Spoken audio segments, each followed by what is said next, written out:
São 8 vitórias seguidas, 21 gols feitos nesses 8 jogos e apenas um sofrido, né? Mesmo com todos os desfalques. Hoje o Palmeiras tinha 12 desfalques, sendo 9 titulares, quer dizer, é muita coisa realmente.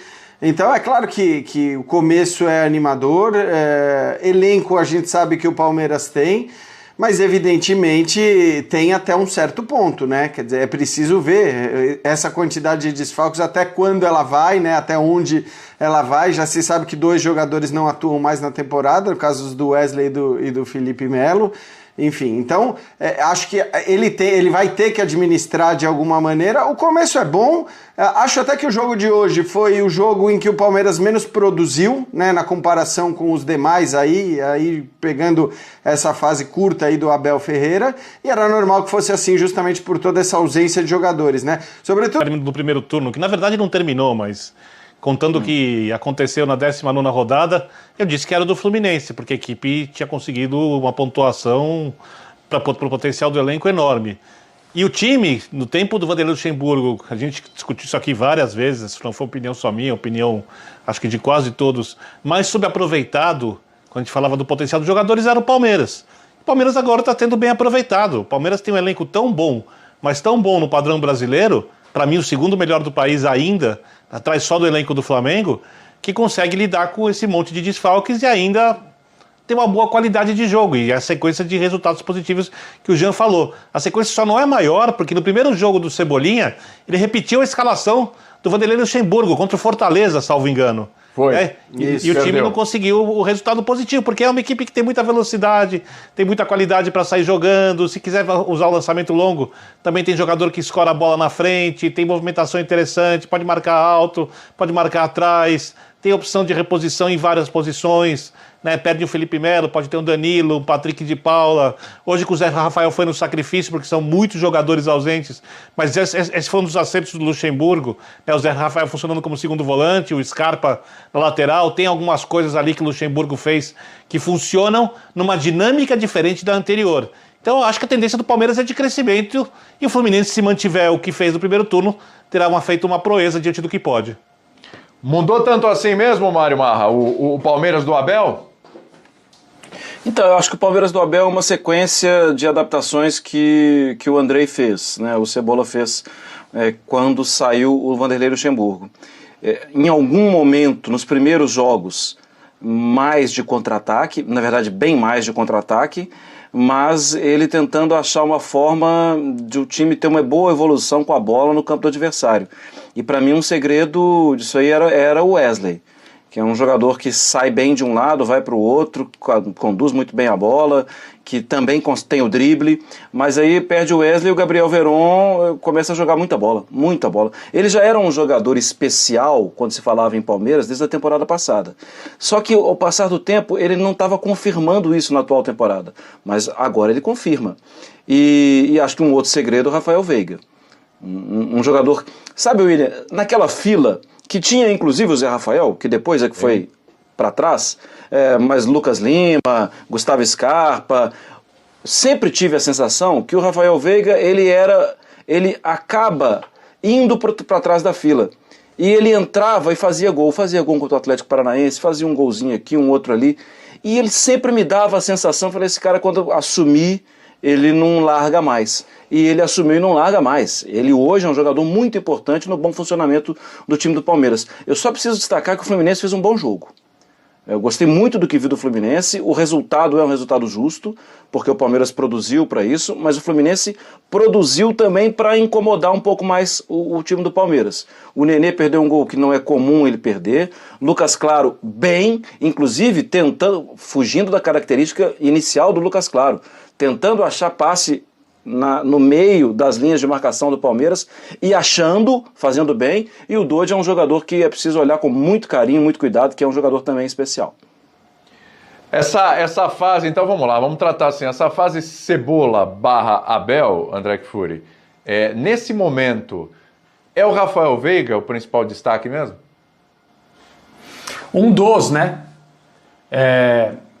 Eu acho o seguinte, falando de capacidade de utilização do elenco em relação ao que o clube oferece à comissão técnica, houve 2 jogos nesse Campeonato Brasileiro que evidenciam isso, são duas ilustrações.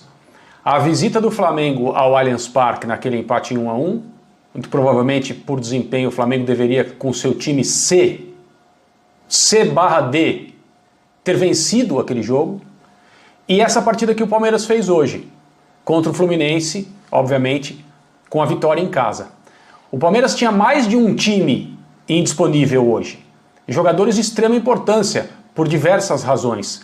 Na mão de uma comissão técnica recém-chegada, evidentemente informada pelos auxiliares que já estavam no clube, que conhecem os jogadores.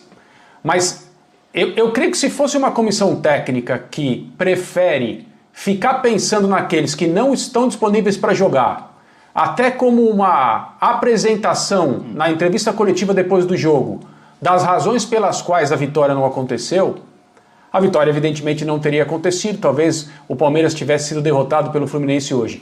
Com os jogadores que estavam, inclusive um deles, sem condições para atuar no seu melhor, nem perto do seu melhor, como disse o Abel Ferreira, e esse cara ter ficado em campo pelo tempo que ficou, para ser elogiado pelo técnico, que até fala nele, né, em relação ao Zé Rafael, de ser capitão no futuro próximo, eu acho que são vários destaques. Agora, tem muita gente jogando bola, né? Um que não está presente hoje, o Vinha, tem feito excelentes atuações, está num momento completamente diferente. Só que essa transição foi muito bem feita.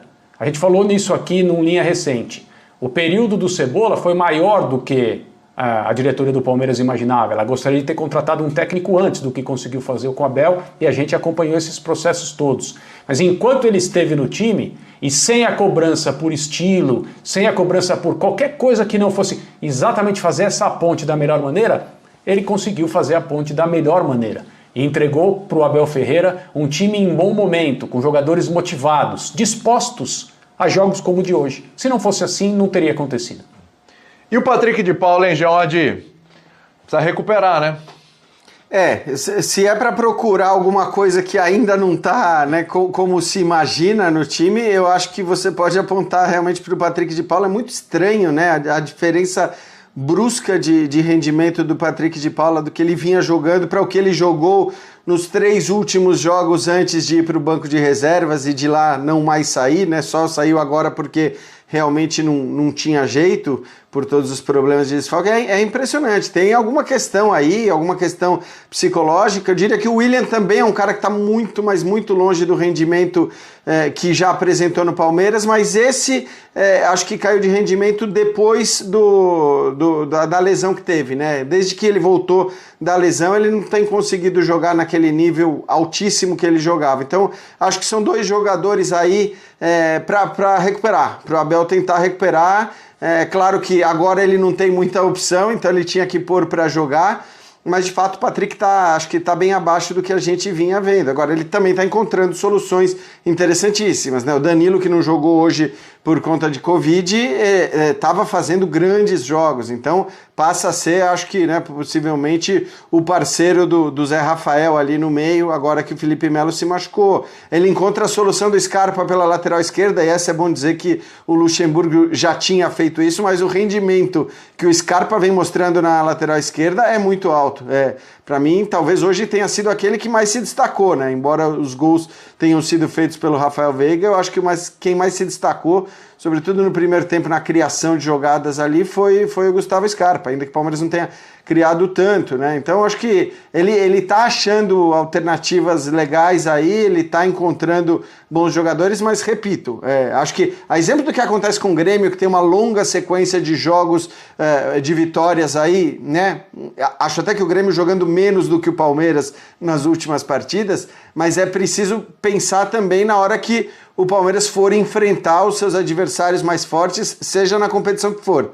Aí, sinceramente, eu acho que o time de hoje teria muito mais dificuldade, né, pela dupla de zaga, por exemplo, do que o time titular. Quer dizer, o Palmeiras precisa muito dos seus titulares. Não é como foi, né, por exemplo, em 2018, em que a gente via realmente um Palmeiras que você mudava 4, 5 jogadores e o nível de rendimento era exatamente o mesmo. Não acho que seja assim, mas é um time que está conseguindo vencer e vencer merecendo, como disse o Marra.